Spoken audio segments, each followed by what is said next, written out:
So you want to be a HAMTUBER? I guess that's why you clicked on this show and started watching.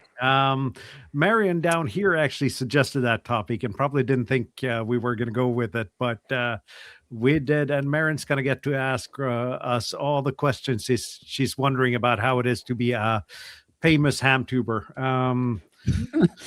And we all have gone the extra steps today and done a multicam production in order to show you what it looks like. That says no signal.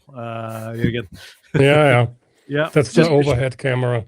Show you what it looks like behind the scenes when we're doing this, and it's not as polished that it might seem on YouTube. But let's start with the usual segment, the Ham Radio Week. Marion, how's your Ham Radio Week been? My Ham Radio Week has been good. I can't say it's been super exciting. When you hear it, you might kind of go, but it's been really powerful for me. Since I saw you last, the North American QSO party, I contacted Sebastian, KI2D, and I found out, I think from Yetel in the Discord, that he was doing a live stream of that, and I had no idea. So that was kind of fun. I went back and found myself, and it's kind of neat to hear what your audio sounds like. But my ham radio moment of the week has been all about CW. I've been practicing CW for a long time. I'm one of those people that will over prepare. And so practice. And I made some contacts in August, in September, a little bit in October. And then I thought, not this week. Oh, not next week. Oh, not next week, and then that turned into months. And so I decided that I am going to do this. So the WWA was wrapping up, and Stu had said that the exchange was pretty easy on CW. So I did all my practice, got myself all warmed up, and made 6 or 7 WWA contacts on CW, and then did the slow speed contest and made about 21 contacts there. And so that's a big deal for me. It's like, all right, I'm back on it. I need to stay on a roll. I need to keep doing this. But I love hearing my call sign come back to me in CW. I could swoon over that like Charlotte swoons over satellites. It was just great. Every time it came back to me and I recognized, I was like, yes. And so my ham radio moment of the week was really just seeing that a lot of my practice is paying off. And if you do exercise, you play an instrument, that kind of thing, you work and all of a sudden you kind of get a breakthrough. And I just really felt that breakthrough this week. So that was my ham radio moment of the week. And I know you guys, some of you have talked about learning CW. Maybe we can keep all of us active. The big thing for me now is don't stop. Don't put it down for another 3 or 4 months to stick with it. So big deal for me. 27's not so much for other people, but big deal for me. Excellent. And I'm going to just break the news now. I'm starting a CW class next Friday, or this coming Friday, actually. Yeah. Hey. So weekly classes every Friday. So hopefully I'll be having my first CW QSO before summer. Is that an in-person thing? I've asked before. That is an in-person thing, but you're more than welcome to join my club and join up on Fridays, Bob. I'd love that, but that's 2.5 hours drive each way, and yep, probably not. You can join by CW. Yep. Yeah. It's remote learning by CW on 80 meters, Bob. That'd be fun. Kjetil, how's your ham radio week been? It's been fun. I've done some POTAs. I did a SOTA yesterday, which was really nice to do it's not a very proper SOTA, but it was 200-ish elevation meters to go there in 3 kilometers. So pretty steep some parts. Really beautiful weather. It was windy, felt temperature -10 or something like that. And that was nice, and got out nice. And also I got 5 QSOs on VHF and UHF. I got 3 operators, and 2 of them I got on, or 3 of them I got on two of them I got on 70 centimeters and 2 meters, and I got a guy randomly on 70 centimeters on the calling frequency. That has never happened to me before. He must have been scanning in his car or something. So that was fun. So and earlier in the week, it's been chilly here, and finally we have safe ice on the lakes here. So I walked out on the lake right next to where I live and did POTA from there. So that was fun. I filmed the entire thing. I will probably not be able to do that because I saw that lots of people have been standing right behind me, staring at me and wondering what the hell I was doing. And they, among them, some kids, and like I can't, I don't want to blur all of the background, basically. So that was a bit sad, but I did the JPC 12 activation on solid ice, which is kind of fun. But you know, I read up on the news earlier this week.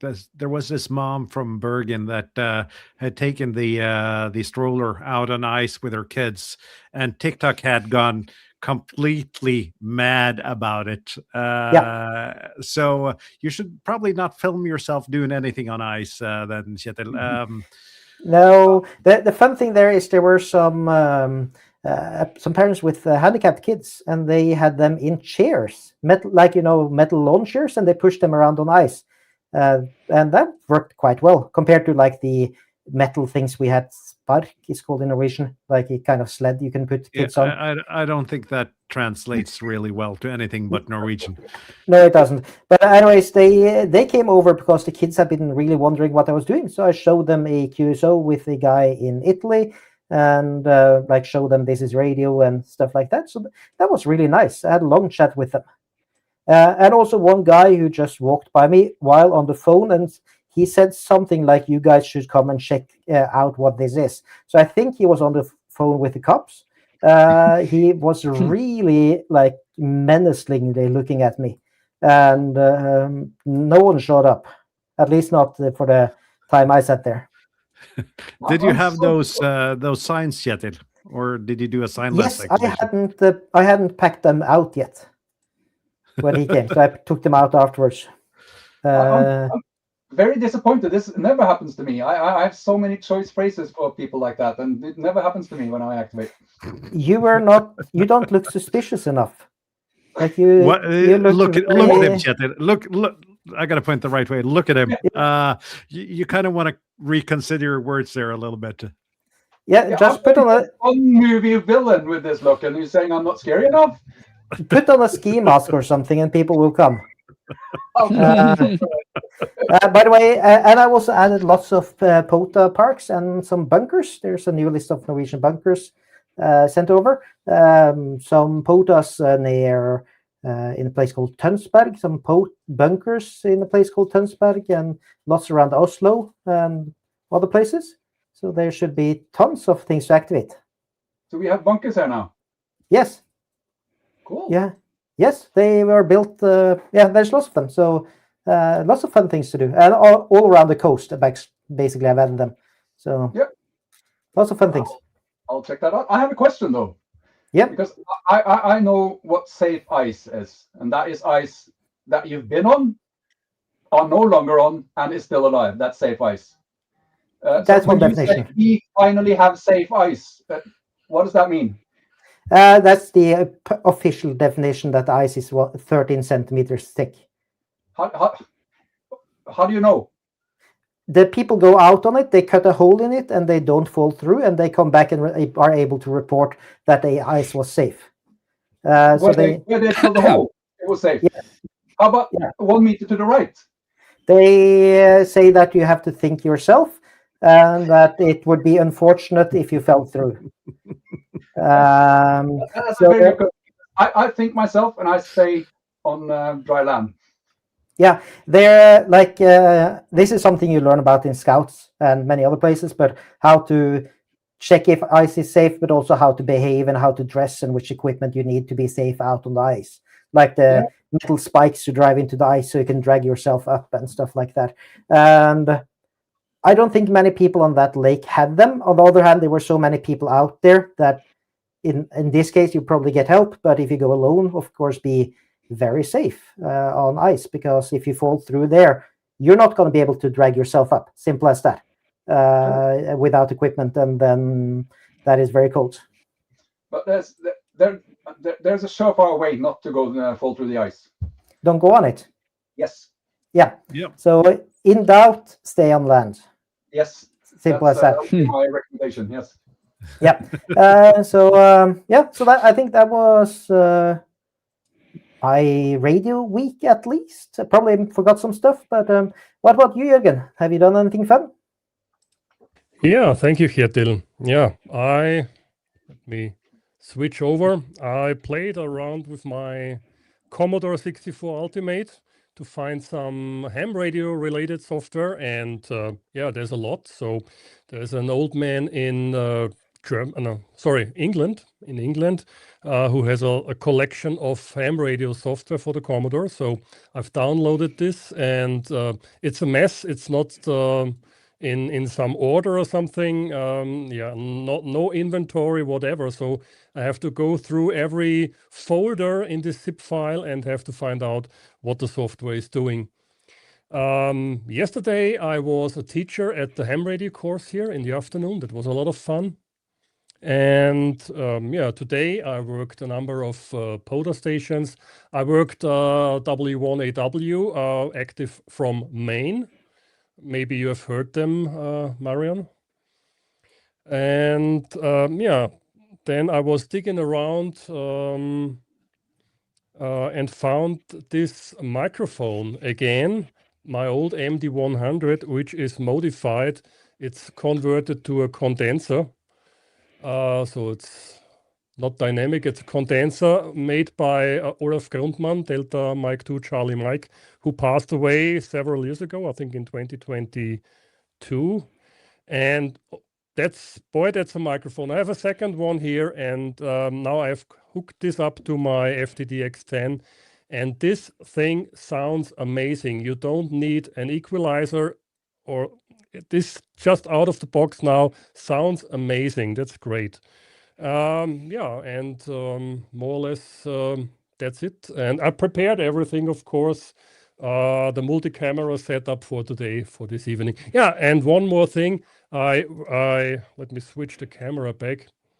I worked this guy in a park. You did, and we're going to get to that in a couple of people. Yeah. Yep. Tobias, what was your ham radio week?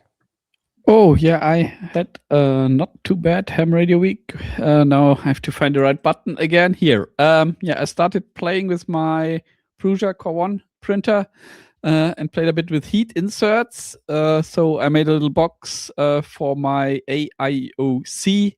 So basically I made an AIOC cable, and then Bob came and said, hey, I already did it. Here's my model, but hey, it's too late.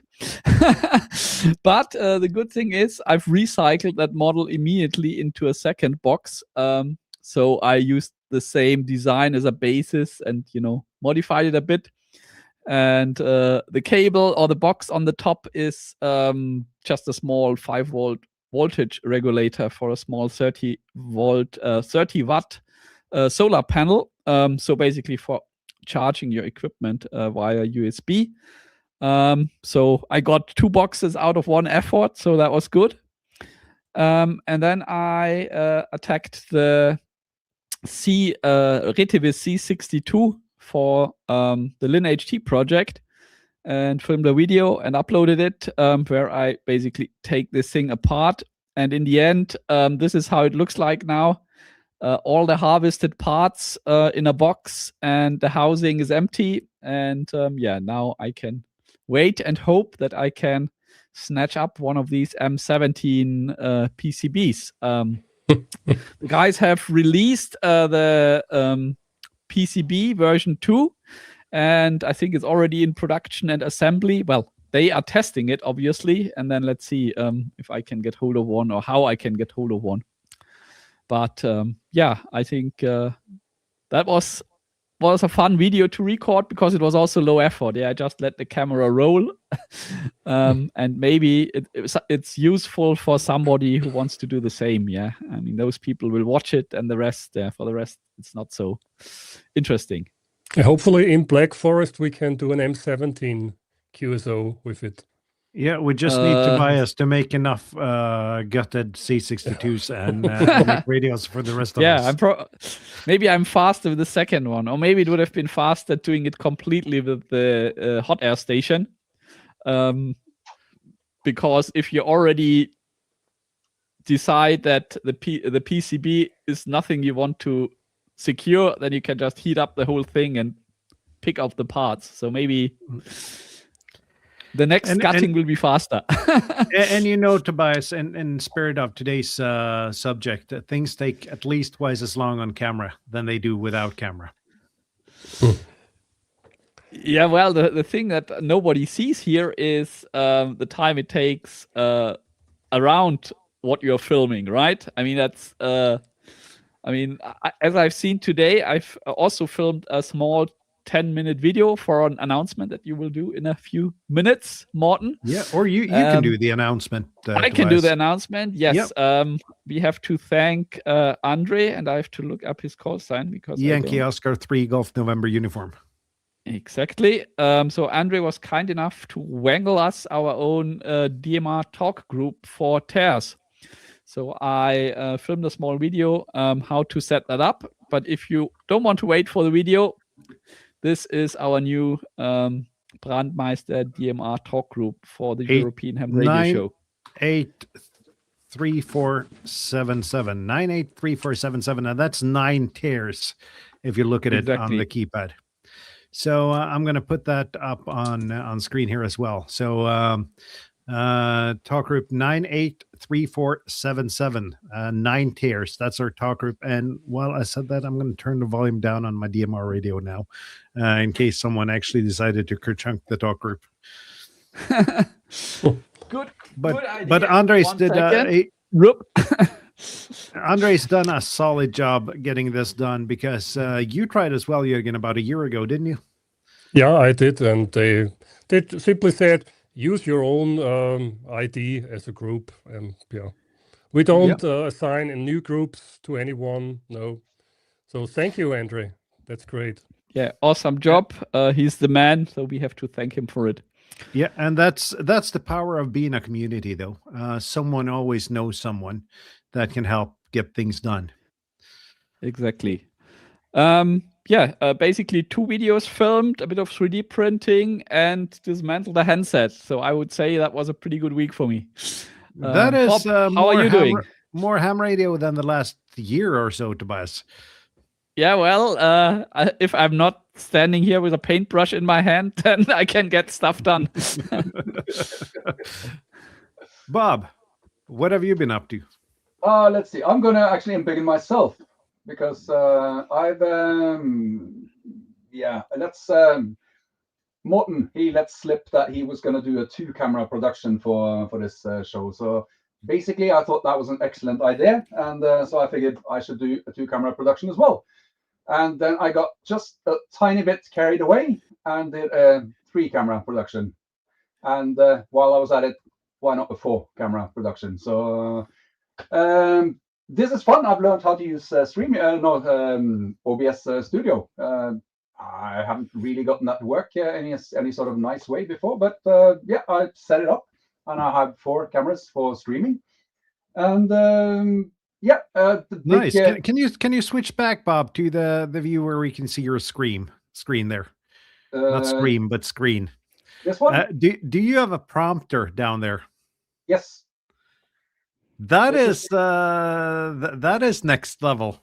That's the reason I'm actually looking at you when I talk to you. It's been annoying me since forever that I actually look to the side when I look at the camera. So you use a prompter when streaming to be able to look at us. That is genius. It's called the Elgato. Elgato, yeah. Elgato prompter. It's not really expensive. It's a 9-inch screen, and it's reflected up, and I have this Logitech Brio camera behind it. So I think it's doing a very nice job. And yeah, when I got Nice. that, I got the idea that I should do something in my workshop. So I have that. I have the screen on top of it, and as you can see, I have a screen to the side. And I also got a Linux computer and a Raspberry Pi connected up, and now basically I can do all my stuff from here. So And your workshop looks so big on your videos, but I can see that it's actually a tiny room now. it's it's not extremely tiny, but yeah, it's not a big room at all. Let's see if I can get the other angle as well. That's yeah, that's I think that's a €5 webcam. I don't know why it looks so cloudy. It looks like it's smoke in here, but truthfully, it isn't. But let's see. See this. I'm not used to this thing, but here we go. I was going to do the ham radio week, and before I do that, I was just going to say, if you get your M17 radio up and running, Tobias, I think this thing can do M17.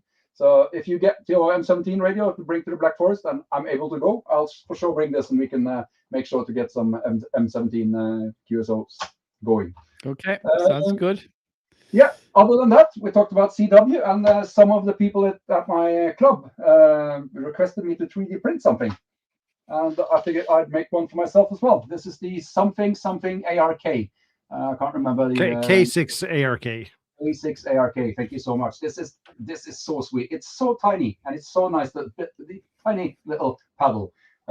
So basically, I 3D printed them for a bunch of guys at my club, and I got also all the supporting hardware, because why not? When you order, if you order one screw from AliExpress, it doesn't really cost anything else to order 20. So I got mounting hardware for them. So now I'm distributing them to my club, which I think is it's cool. Yeah, I saw the link on screen there. And also for this week, at least this week's video, I've been playing with MeshCore, which strictly isn't ham radio, but it's radio all the same. And still think that's fantastically great fun. So if you haven't tried MeshCore, I'd recommend trying it. That's there's going to be more videos on it. There's going to be a repeater, and yeah, great fun with MeshCore this week as well. I think that's it for my week. Yeah. How about you, Morten? What have you been up to? I am going to do some producing tricks here. We are a couple of producers here. So I'm going to do the same trick as you, Bob, but not for as long, because I also did the multicam trick here. So you can see that even though it looks fancy on stream, it's just an ordinary hallway with a green screen. My bedroom behind me there, and the kids' bedrooms over there. So and the living room's over there. So thankfully, my kids in his room gaming, and the rest of the family or my daughter and my wife went out driving. So they usually do that on Sundays, since I kind of how these things happen. Tend to take over the house. But let's go. And actually, I prepared a little bit of a show and tell for today's Ham Radio Week. And let's see if we can find the right window here. I started on Wednesday, I think, because a while ago I decided I didn't want to do any more HT reviews, and then So Young, I think they're called, reached out to me about this, and this is a lot of things. This is a 70 centimeter HT. It's a PTT over cellular, internet radio, FM, AM radio, and shortwave radio into a very small package with a useless user interface. But well, I needed to make a video. I mean, I've promised them a video for them to send me this thing. It's not half bad as any of those things it does, but it's not really good either. It's one of those things where too much functionality is just put into one box with a corresponding ridiculous user interface. So I have some behind the scenes photos here, as you can see, though. And I released this video on Friday, I think. Been holding this off for a while. Had some issues with the micro PA50. Managed to iron them out with 2 boxes of clip-on ferrites from AliExpress. This little amplifier suffers from RFI issues, but it doesn't anymore, strangely enough. I took it out for an activation today. We're getting to that part.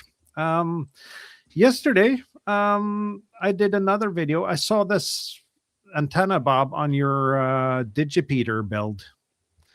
And I figured I need one of those, so I bought one. And I figured it was about time to test that.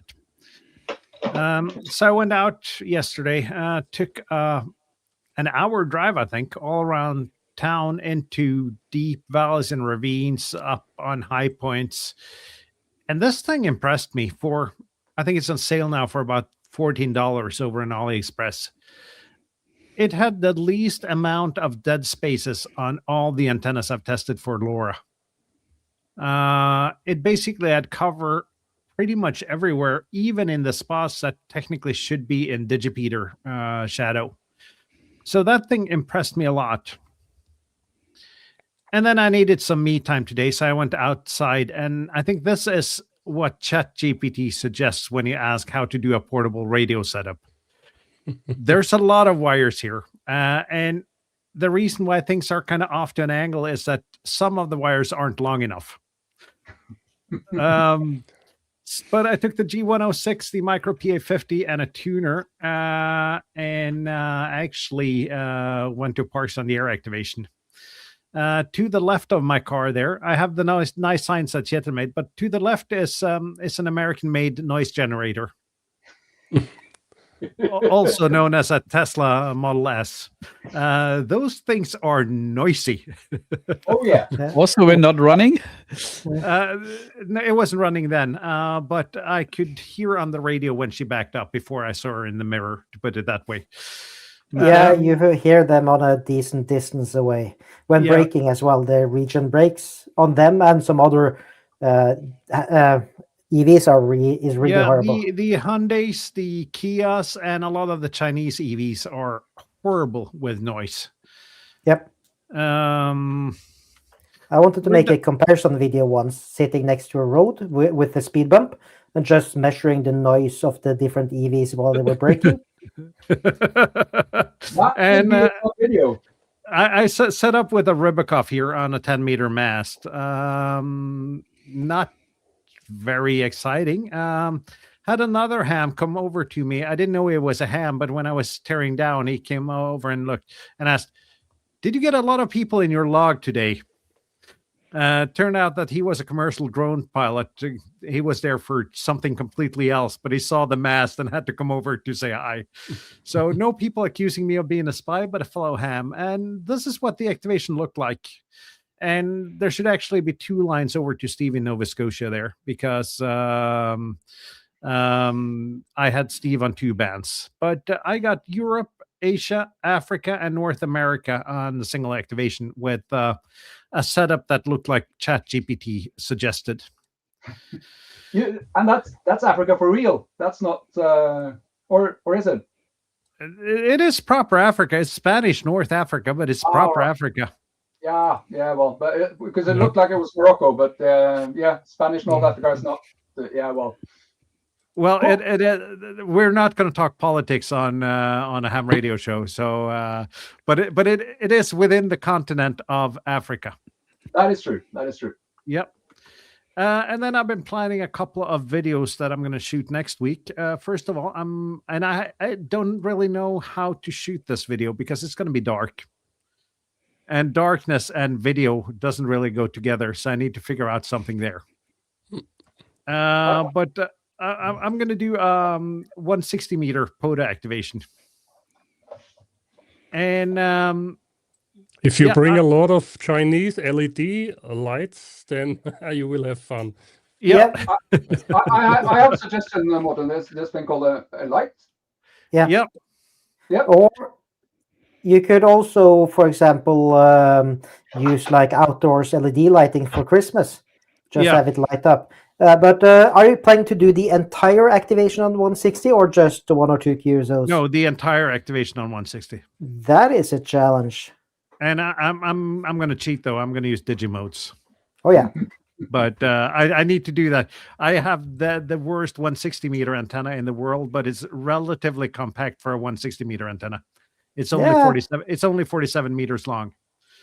I've done it on the quarter wave ground plane for my 20 meter one with the G90 and just tuned it until it said, yes, I like this. And it worked. Barely.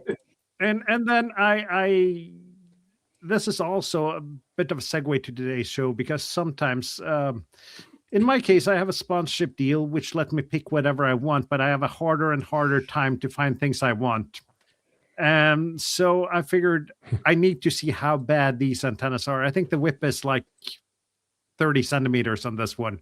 I have this one. Yeah, how bad is it? Yeah, as bad as it looks like. Yeah. Yeah. So that's gonna arrive tomorrow, and I am gonna see how that pans out. But that's been my ham radio week, basically.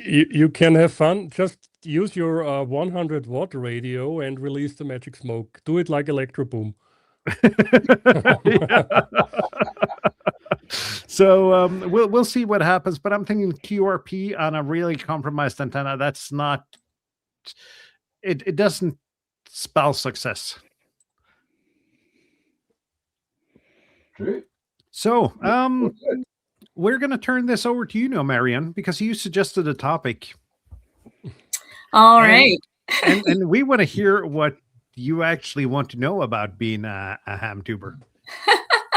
Well, I have to say, first off, HAMTUBER, in addition to my obsession with W1BOY and you guys and the Discord, my other obsession is culinary. And tuber is a category of food. And you think of potatoes when you think of tubers. So HAMTUBER, I've been picturing Mr. Potato Head as a ham radio operator all week as I've been thinking about. I don't know if you guys had Mr. Potato Head, but Mr. Potato Head as a HAMTUBER. Some of you, you're already talking about equipment, and you could probably do an entire show on equipment. So just since you brought it up, does anybody else want to show off some equipment that they have? And it'd be interesting just to go around kind of quickly, because I do have some questions, kind of quickly, and just, is it expensive if I wanted to become a HAMTUBER? Can you do it with less money? I mean, I see all these things you guys have, and I'm like, that looks fun, but whoa. Yeah, you can get so far with just the phone most people have. Like a phone, and then let's say a $30 mic. Yes, that is enough to get you started. You have your smartphone, mic. And then you should get one of these Boya lavalier microphones. They have excellent quality, and that will do so much to the quality of your videos, just having proper sound, that it will be, just by having proper sound, the video will look better. I mean, it doesn't make sense, but you know what I mean. Yeah, sound is actually more important than picture, and modern smartphones is more than capable enough to produce professional grade video. If you take a look at any news scene, you'll see many of the journalists are actually just using iPhones now. Yeah. Also, they have decent stabilization. So if you're moving around, it will capture it. But if you want to do like a talking head show and so on, you can also get pretty cheap small tripods where you can just flip in your phone as well. Like they will be selfie sticks, but you can also then use them as a tripod, such as this one I have here. And you just expand it. And some of them will then have an attachment for a phone on the top, which you can also then use for a camera later. And that means that if you're going to sit there and talk for a while or do activation, you don't have to hold your phone. You can do that. And that, like the phone, you shouldn't consider that as a cost. Most people have one already. Mm-hmm. And the other stuff you need is rather cheap. And you can also edit on your phone in many cases. Like it's not going to be professional per se, but for a start, you can do all of your editing on your phone and upload directly to YouTube or whatever service you want from there. It's not going to be hard or expensive. It can be, but it doesn't have to be. And speaking about phones, though, I'm going to enlarge myself here. This is a 7-year-old iPhone that's filming this. So you can definitely do things with your phone. And let's see if I can minimize myself. I do a lot of my shots with a phone actually, because that's a camera I always have around. Yeah, can you unbig me for a second? I can unbig you, Tobias. Yeah, so that's my rear shot, and if you look here, that is a really cheap full HD webcam, and I've done all my shows with this. Right? So it's perfectly fine for the front shot, right? You can't really complain too much about it. Well, you can complain about the brightness and color balance, but that's me. Yeah, and that's something that people are not going to see. But in just as a comparison, though, your phone is a lot easier to carry around than something like this, a tripod and some mics and everything. So, yeah, you don't need a lot of equipment. But as with ham radio, it tends to multiply. Because you see a shot and then you start to analyze it and you think, I want to do that. And then you start watching videos on YouTube and then you start buying equipment and stuff like this. And let's face it, I have equipment here that I'm barely capable to use, right? I have this nice camera behind of me that has in-body image stabilization, so you should be able to walk around without a gimbal and get very nice shots. And it has 5 million setup options. And then the video editor has 5 million setup options. And most of the time, I don't really know what I'm doing. I just make it up while I go along. So I also started for using a cellular phone, especially an iPhone, for just grabbing video. It's so much easier because, as you say, Tobias, there's so many settings. There are so many ways. You need to be a professional photographer to really utilize all the things in one of these cameras. But the thing is, it's all super interesting. So as you lose yourself into a rat hole, like last year, I think I lost myself for a month or so in, hey, how can I film HDR video content, high dynamic range, and upload high dynamic range videos to YouTube? Yeah. Well, that's 2 months where I didn't produce ham radio videos. So yeah, and Tim's chipping in here, and Tim was actually, I remember my first QSO with Tim. He was one of the first YouTubers I started watching in ham radio, and my first QSO was really starstruck, trying to say, I like your videos, Tim.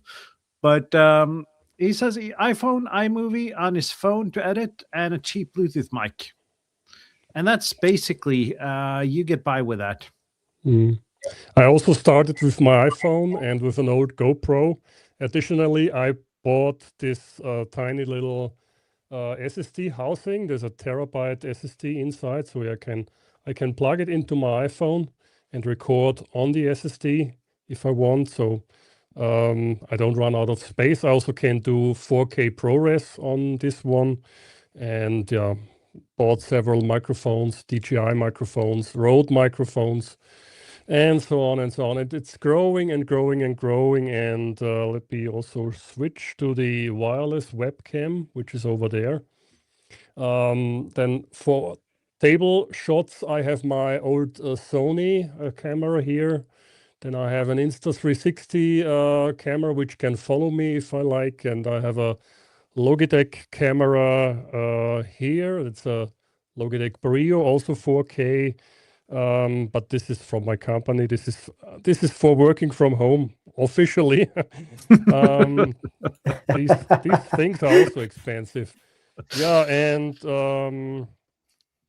as you can see, then lots of microphones and and so on, and everything is hooked up. Even my radio is hooked up to a capture card, so I can capture the display of the radio, and so on and so on. But to start, you start simple. As I said, I've started with an old GoPro 10 or 11 or 12, I don't know, old GoPro camera, and in the meanwhile, I also added a gimbal to my iPhone.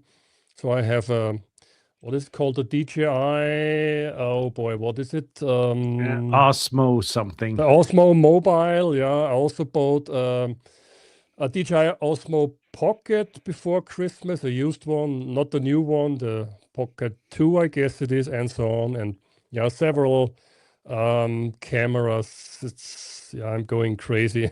But yeah, Yeah, but hey, the one thing that is important is it's not about the tools. I think it's about you have to have an idea what you Yep. want to do and what story you want to tell. Yeah, I mean, I think the best equipment is nothing if you don't know what to do with it. Yeah, and this is Exactly. It is about the storytelling and the passion. You can make YouTube's video, and I'm going to say this straight out. As someone who is sponsored and monetized and everything, you are not going to get rich off of ham radio YouTube, not by a far stretch. You're never going to make a living out of ham radio YouTube.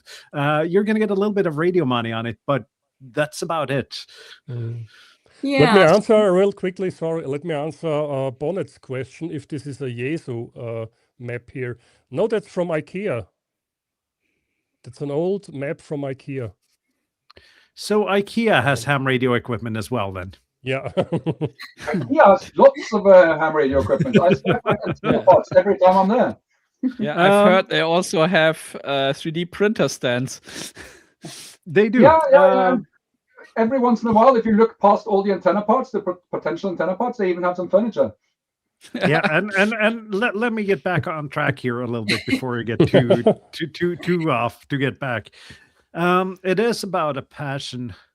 It is about actually wanting to tell a story. That's the important part. And then your tools and equipment kind of evolves as you learn the trade of storytelling. Because your first YouTube video is not going to be a great video.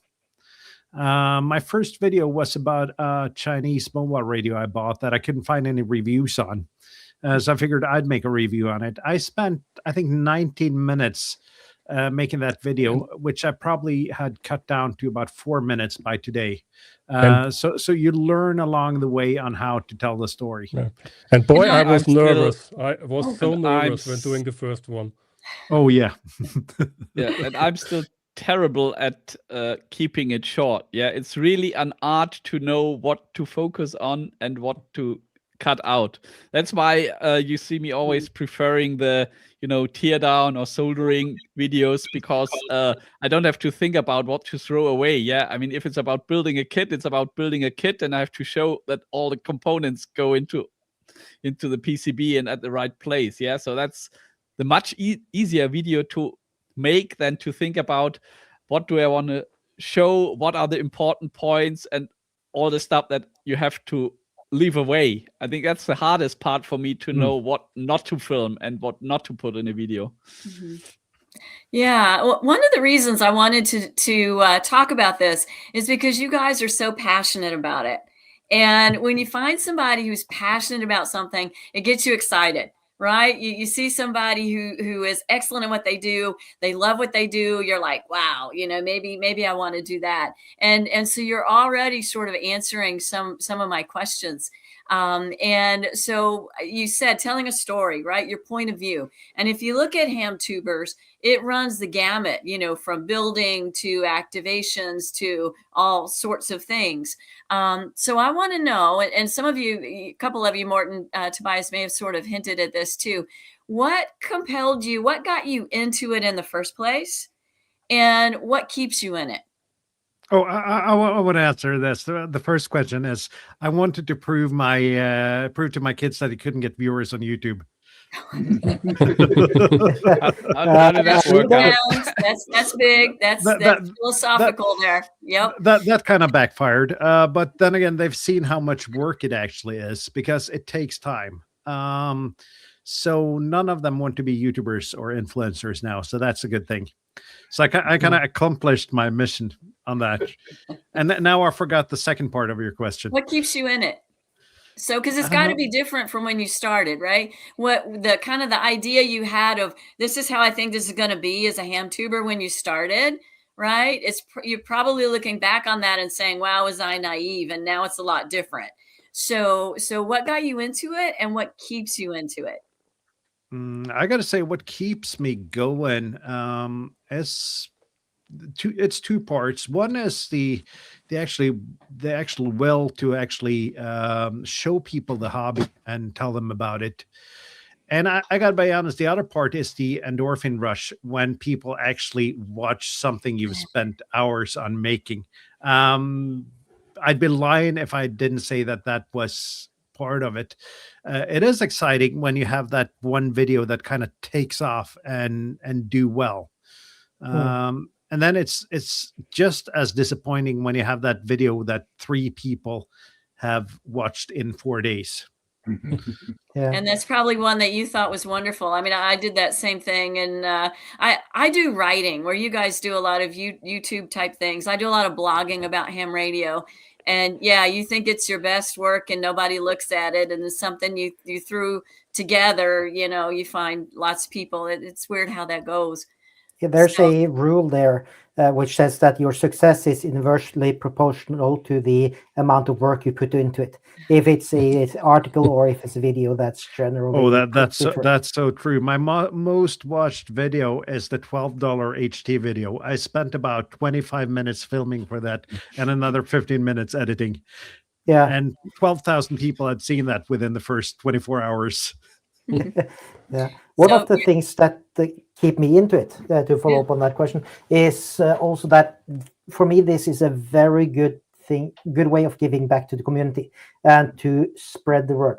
I've talked to a lot of people on different ham meetings and other places who have seen the videos I've made or videos that others have made, and that has been their way into it, especially portable radio. And seeing that this is a way for us to do recruitment and to show people like radio can be something else than just sitting in a shack at home. That's also fun, of course, but this has dragged in quite a lot of people around, and it keeps our hobby diverse and active and growing. And I think that's really, really important. And again, it's kind of the same thing as Morten said, endorphin feedback when people watch your stuff, but also just knowing that you can help in and recruit people and maybe even answer some questions. Like there's a lot of know-how in this room talking about how to make antennas or how they work or how radios work and so on, or how to do a SOTA or how to do a POTA. And all of us contribute to that. And everybody can do that, even with their own little phone. They can do that. Yeah, and Charlotte has a question here, Kjetil. Yes, I did. So there are some people you meet that will change your life as well. So there's a lot of positive things coming to say it like that. To say it like that. Tim's got a question here. If any of us ever had any accusation of using the hobby to make money via YouTube, if they only know about the views to money ratio. And I kind of answered that earlier. So how about you other guys? No, if I get some money back, it's okay, but I will not get the amount of money back I spent for the hobby and spent for the equipment. But has anyone accused you of using YouTube in order to make money? No.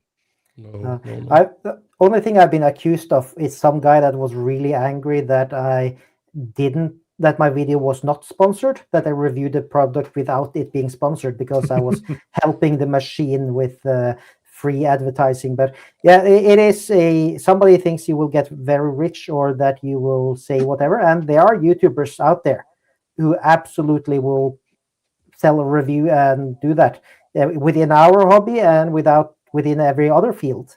But I think that at least most in here, or all in here, are very clear on that. Like, we make real content. We talk about if there's something wrong with something, people will hear about it. I do get some of those comments, especially on the sponsored content. And first of all, sponsored content is usually some cheap Chinese HT that you get sent for free. But in my case, I still have to pay income tax on it and VAT when it enters the country. So it's far from free from the point I get it. And that's it. So No, you don't make money of it, but yes, I do get the accusations. So I do want to hear from Jürgen and Bob and Tobias. What compelled you? What got you into making ham radio YouTubes, and what keeps you in it? What keeps you there? Jürgen? Okay, me first. Yeah, okay. Yeah, well, in the past, about 10, maybe 12 years ago, I made some SOTA activation videos when SOTA got popular here also in Austria. And yeah, but nobody was watching them. And then this was on my old YouTube channel. And yeah, then I'm not sure what I was looking for. And I was on YouTube, and I was maybe about parks on the air. I heard the first PODA stations calling CQ, and so on. I looked up on YouTube for PODA, and then I talked to Morten for the very first time. Then we did a park to park. Then I heard he has a YouTube channel, and yeah, then I grabbed my old GoPro, and I thought, okay, why not also starting over again with this hobby, the hobby in the hobby. So, and yeah, and it's great to when people come to you, when they send you emails, when they ask you in comments, hey, how can I do this? How can I do that? How is that working? Can you give me a hint? Give me a tip? And yeah, that's also the fun part.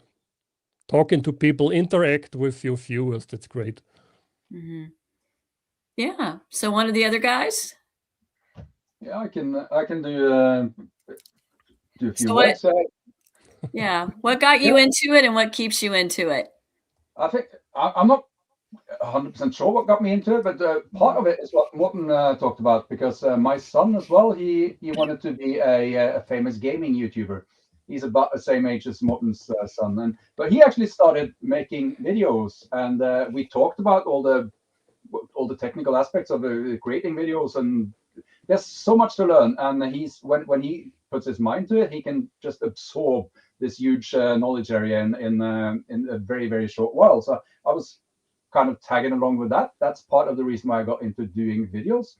And also I started blogging. That I did from the day I got my license. I started documenting what I do in a blog, because I think it's cool to share, to show what I do. And this is a way to connect to other people that does the same thing as we do, and also to show it off to other people that maybe aren't in the hobby yet. And for me, I don't know how clearly this comes across, but I'm fairly introverted. So it's not like I will not go out and start talking to people about this unless, well, they show a particular interest. But doing it in front of a camera, or at a keyboard in a blog, behind a camera to take pictures, that's easy. And you get the conversation going with a lot of people that are interested in the same thing that you are, and in a way that's comfortable for an introvert as well. So yeah, I think that's part of the reason both why I started and also why I'm staying in this. Yeah, having fun. It's like, yeah, it's part of my social interactions. It's an important part of my social interactions, go through the things that we do on the stream, and the things that I do in my video, and the interactions I have in comments and in emails I get, and on comments on Facebook. Yeah. Mm-hmm. And I just want to say, Bob, if it wasn't for your blogging, I probably wouldn't have met you, because I read your blog, and then I heard you on the repeater driving home from work one day. And from there, we actually started talking together, and this thing happened. So you meet people through this. We got a comment here, and that's if you're noticing more unconstructive criticism in the comments of the YouTube you make lately compared to when you began. No, there's always that one guy that can annoy you, but you just need to ignore him. I feel sometimes I have comments. Why? Sometimes I have the impression that I'm not even sure I got a question, somebody clicked and it is some AI generated random phrase with keywords that's not even related to the video. So then I'm always wondering what happened there. And do you delete these comments or? Yeah, the thing is, my channel is so small that so I have still the benefit or the curse that I'm looking at every single comment, right? Because I'm about 1,500 subscribers at the moment. So I'm more or less grateful for every comment. So I have to look at every comment, and if I get something completely weird, then I'm a bit confused. I mean, if it is clearly a scam, I mean, that's the easy bit. Yeah, if it's something, hey, you can win this and this, then it's easy to go on to the delete button. Yeah, but if it's just weird, you are wondering, did it get lost in translation or what happened there? Yeah, so I always try to answer, but sometimes I'm not sure what's going on. We do have a question here, and I'm not sure if this is serious or not. Why aren't you on the radio making context instead of YouTube? And if you have watched the last 20 minutes of the stream, I think we have answered that question, and it's not an either or situation. We can do both. And if you just came into the stream and asked this question, please do rewind, and it'll be clear to you. Yeah, I think that question might have been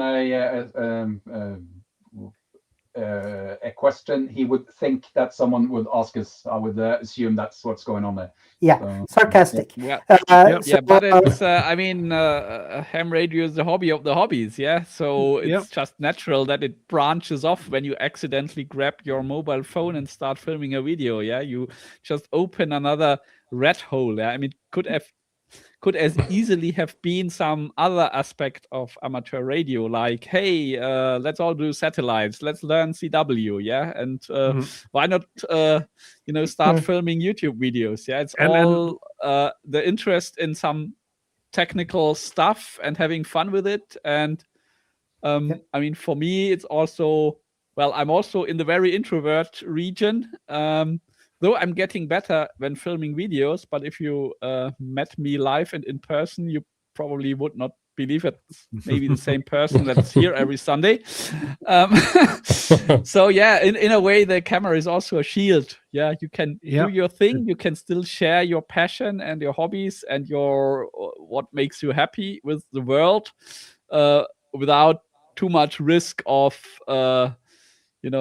getting negative feedback. Of course, there are trolls in the comment section, but I think maybe that's a different question, how to deal with that. Yeah, and I think the thing about getting into some rat hole making videos, I think all of us here have the ability to hyper focus on something, and that tend to make a video at some point. Okay, let me just a funny interlude, because I think a few days ago we had half an hour or 2 hour discussion about mechanical watches in the Discord channel, yeah? And then I stumbled over a mechanical flip clock on Amazon, these old school flip clocks that you had as a radio alarm clock in the 70s or 80s, right? So I thought, hey, this is so nice, I will get one. But now I will show you what I got. Yeah. Yep. Be with me in a second. You will really laugh. And I see that we might go into some overtime today, but the discussion is flowing and the viewer count is going up. So obviously people like this. So we'll keep it going for a little bit longer, I think. Well, there's a lot of good. Oh, go ahead. Oh, wow. That is gorgeous. Hang on a second. I need my headphones again. But this is great. Yeah. Is that for your personal train station, Tobias? Exactly, a slight miscalculation in size. I thought I get something like 20 centimeters wide, 5 centimeters high, and now I can start my own train station. Yeah. What did you pay for that thing? Huh? How much was it? 89 euros. So it was not. That is not bad at all. I got a nice thing, but now I have to find a perfect place for it. Not sure it stays where I put it. Yeah, put down your credit card board. It should stay safe.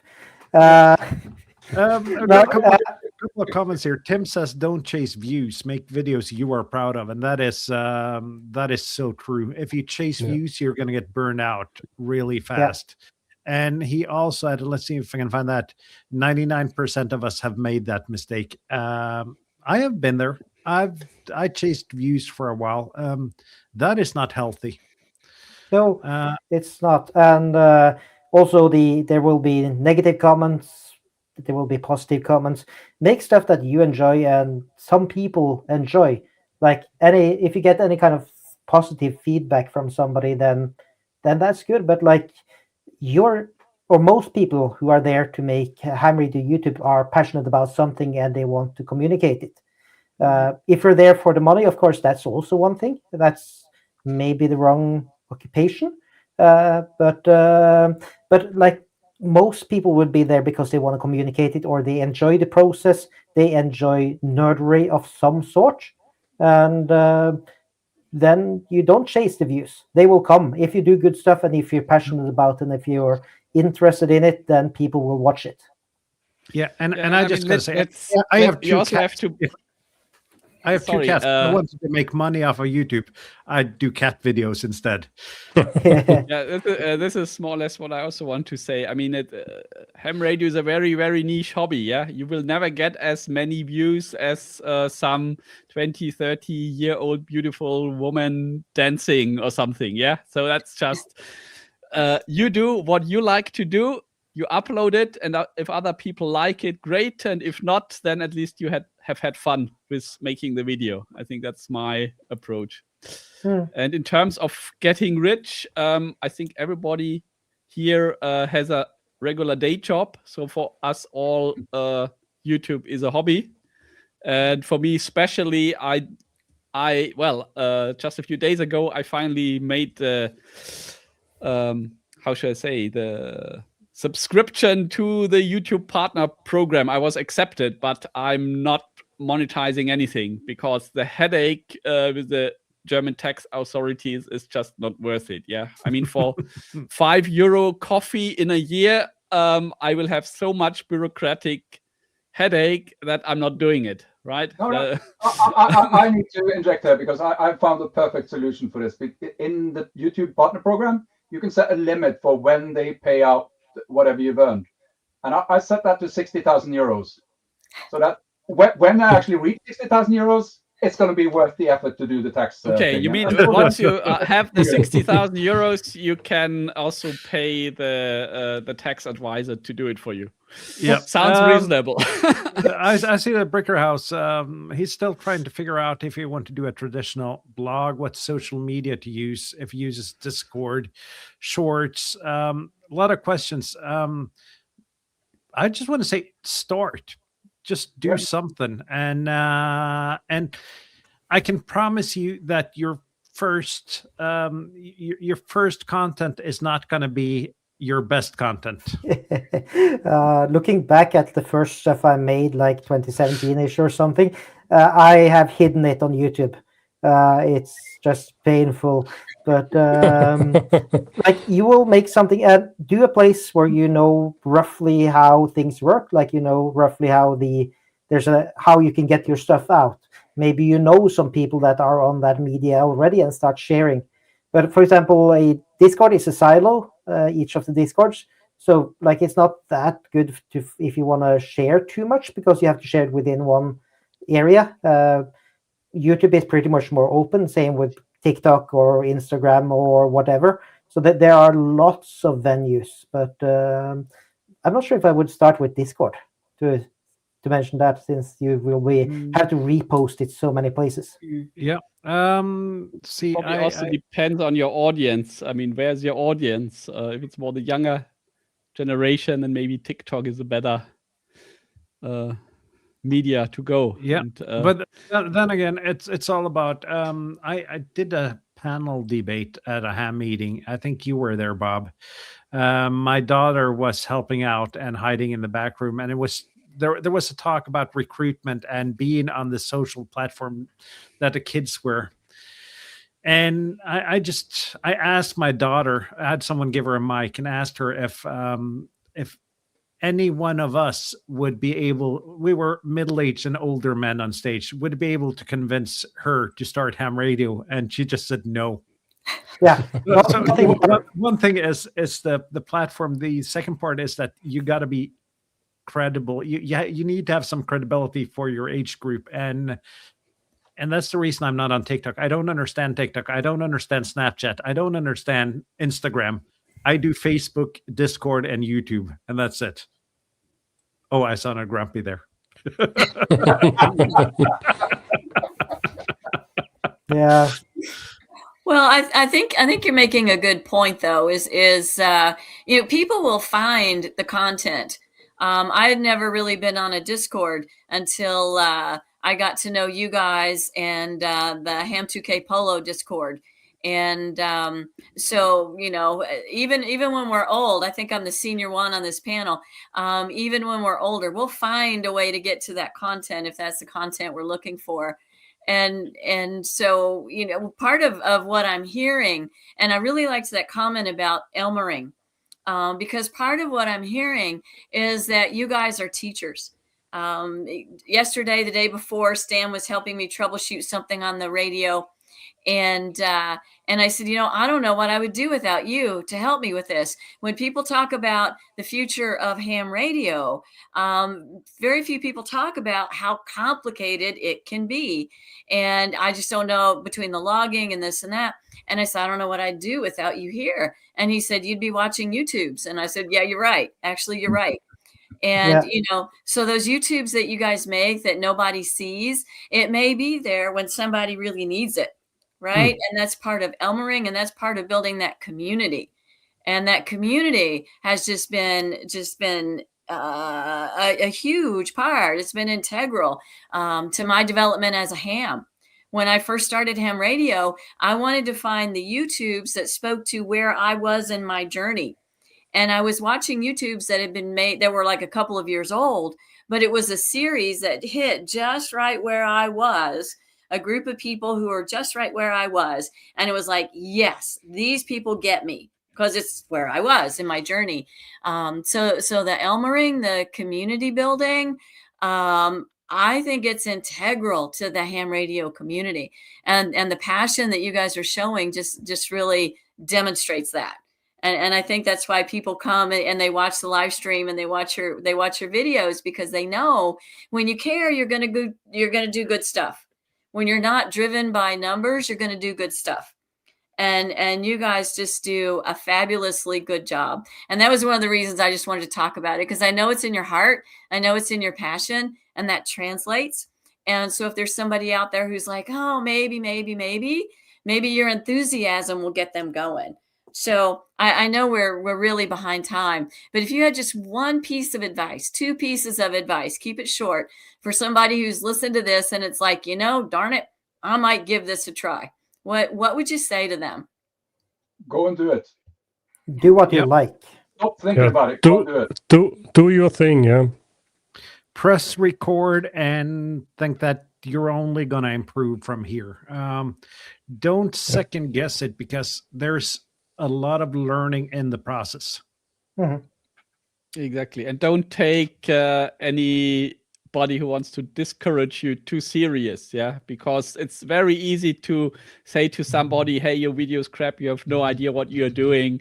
You should stick to, sit in front of the couch and watch TV. Don't listen to them, yeah? They're I don't know, they are just miserable. They have their own problems and they're projecting it to you or onto you. Yeah, I can say psychologically there's a lot of truth there, Tobias. When I was teaching and we do these evaluations, and for everybody who said I was wonderful, there were equal number of people who said I was terrible, and it's like, well, okay. And but it's also not everybody learns the same way, yeah? So even if you have a really good video and you thought you've explained it perfectly, it might only work for 50% of the people, because others need to get the content presented in a different way, and that their brains just wired in a different way, yeah? So sometimes the negative content is not that your video is bad. It's that the person who watched it didn't click with your way of explaining things. Yeah. And don't be afraid of embarrassing yourself. Just do it. Oh, absolutely. You will learn with especially every that's video. also an important one. Don't be afraid of mistakes. Sometimes making a mistake and filming it and showing it makes the much more interesting video. If everything is always perfect, then we don't even need to get up in the morning, right? No, and I want to say one thing though. If you think it's embarrassing to put up a radio for parks on the air activation in a public spot, imagine adding camera, lights, and mics to that thing. It is going to be embarrassing. It is going to be a hurdle, but you're going to get used to it. I have no problems now speaking relatively loudly into a mic because I've worked with audio. So I know you need some volume going into the mic. Speaking relatively loud in a public space with people going by, looking at me and totally ignoring them. And that's a skill. And you don't do that the first 200 I don't have times. it yet, but maybe I'll get there. And I think Foxtrot 4 Juliet Sierra Uniform has a comment there. And if you make a mistake, leave it in the video. You can even focus on it and show what you learned, because that is so much more interesting than somebody doing something really complicated and it works perfectly. If you show that, hey, I did something wrong, firstly you are yourself because you actually made that mistake, but you're showing so much more and people will be learning so much more from it. And you probably have some fun. And if it turns out your entire video was a mistake, which has happened to me and quite a few others, I think, you said something very wrong, perfect idea to make a follow-up video that people will watch and just say, I did it wrong. And then people will enjoy that. So there's a lot in here.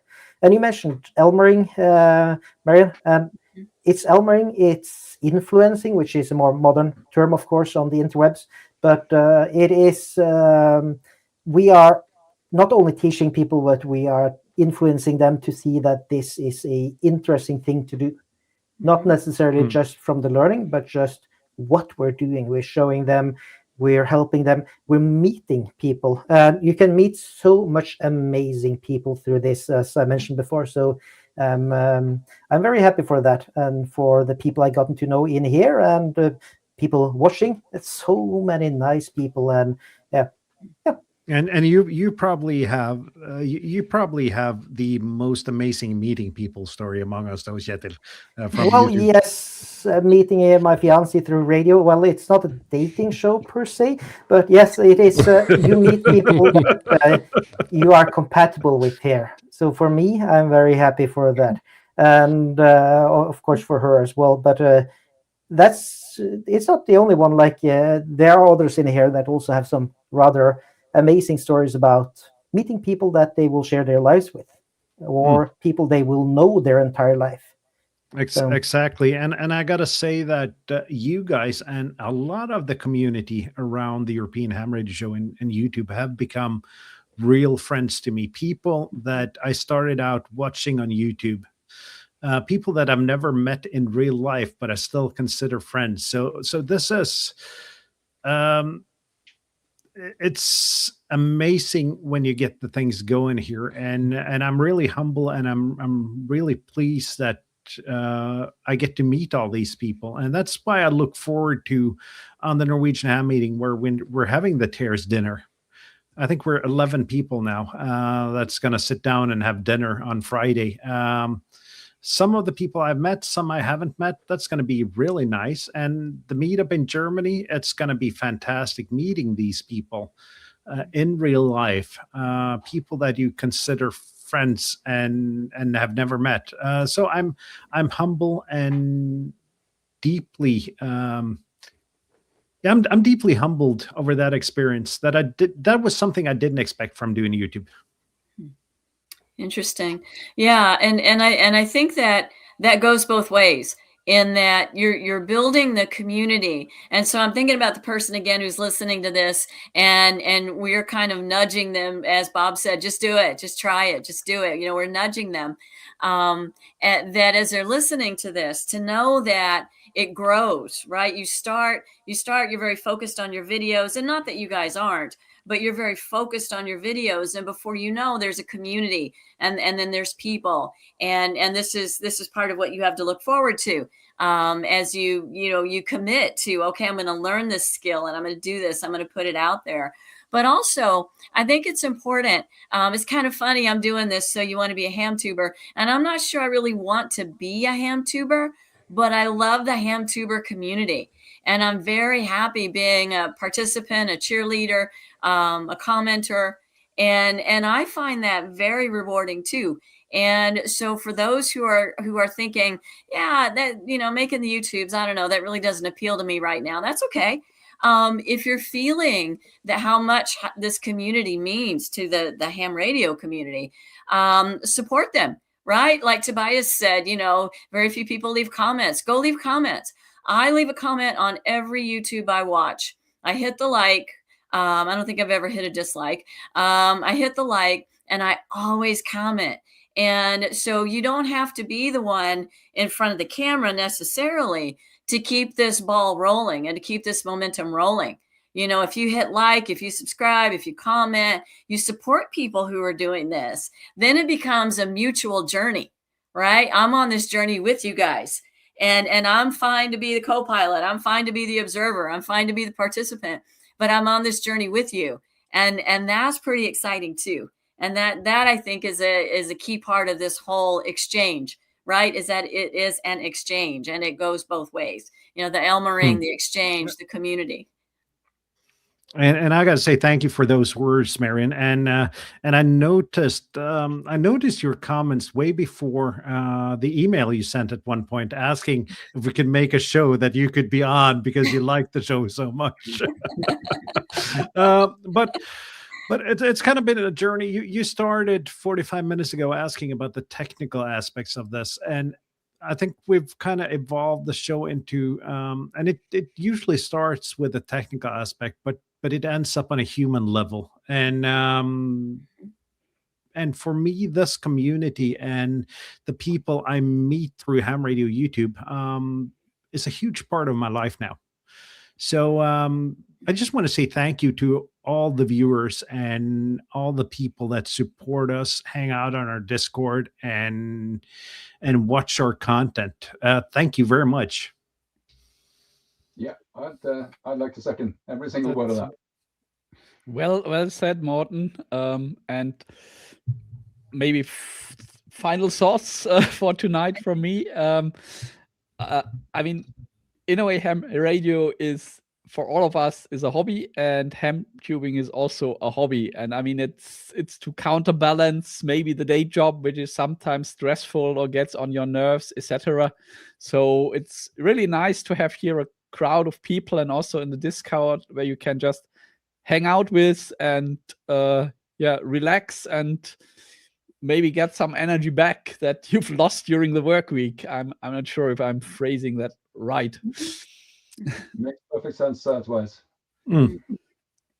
It is an escape from real life and from all the worries you have, and it's a place where you can nerd out fully and have people that are like you, and that's worth it for me. I think that's it. We're 18 minutes overtime, which is, I think it's a record when we don't have anyone from the Ham Radio Workbench on. But it's certainly been. Do we have them in the schedule for this year already invited? I do have. I need to send an email. Exactly. On that, and but next week is QRP or QRO. So a lot of, I think that's going to be a show about opinions. No. Yeah, I think one day I should try QRO and see how it is. Yep. I had a guy from Northern Norway coming in plus 60 dB today on 20 meters. And he said, "Oh, I was running a kilowatt. I forgot to turn the amplifier off." So he was a QRO guy for certain. Okay. But thanks, guys, for watching. It's been a different show. It's been fun to share the behind the scenes moments and what actually goes on and the amount of work. Next week, we'll be back with just being ham radio YouTubers again. So we'll see you next week, QRP or QRO. Thank you, guys. Join our Discord and see you next week. See you. Bye-bye. Bye-bye. Have a great- Bye, 7-3.